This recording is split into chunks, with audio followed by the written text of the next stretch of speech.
Synorganic's design and engineering hub creates next-generation technology. Their work is often controversial. This is the Test Kitchen.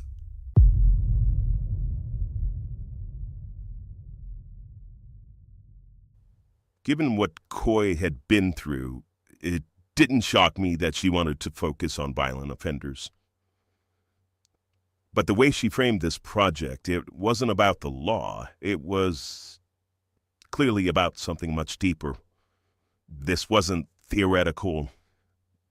This was personal for her. When Coy mentioned an updated scarlet letter for the CRISPR age, that was it. She had me. I knew this wasn't going to be your average test kitchen project. I turned to Dr. Achebe. Everyone calls her Vanta. I wanted her to head up the project, which didn't have a name yet. But for now, we were referring to it as the Identity Enhancement Program.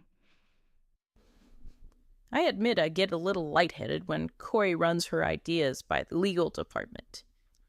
I only heard 2 words, identity enhancement, and I was preparing for the inevitable onslaught of lawsuits that were going to follow.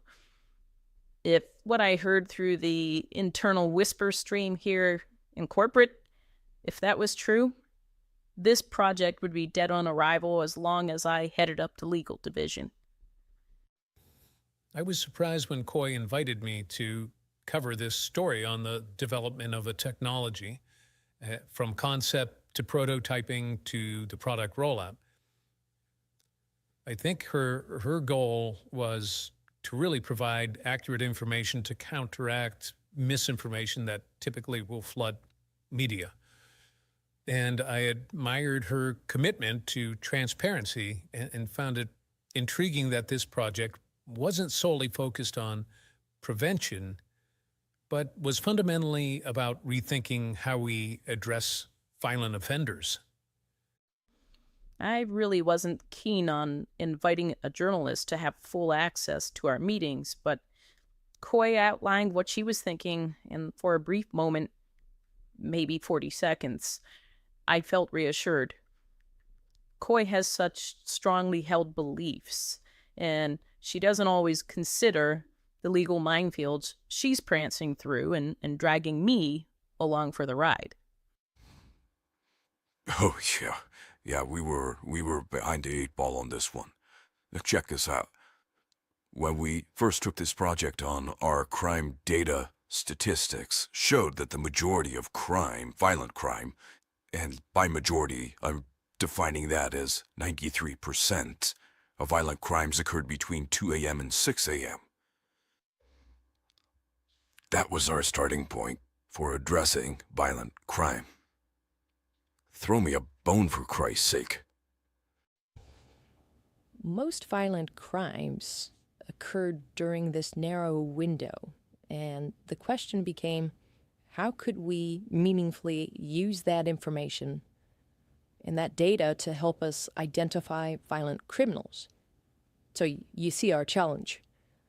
Determining the technology or concept to develop to tackle that issue was pretty complicated, and we didn't even have a viable concept yet. We were lost and more than a bit stressed. Yeah, let me tell you, I drank a lot of Guinness, man. Oh, Vanta and I brainstormed for months, but everything, wearable warning systems, tracking technologies, behavioral indicators, all of that just sort of collapsed under their own weight. We weren't just running out of ideas, we were running out of time to prove that this concept was viable. God, I remember sitting there and I was so dejected. I was just watching this, the evening, the encroaching darkness, closing in on me like this clumsy metaphor for my failure on this project. And I started to see these little tiny sparks of light in the darkness, just one by one, pop, pop, pop. And I didn't make the connection immediately, but the glow of those fireflies reframed everything. I had been so trapped in just this conventional thinking about what this technology had to be that I hadn't considered this most elegant solution, using light as a deterrent. Of course, it had to be light. Jim, man. Bioluminescence. Brilliant, mate. Just brilliant.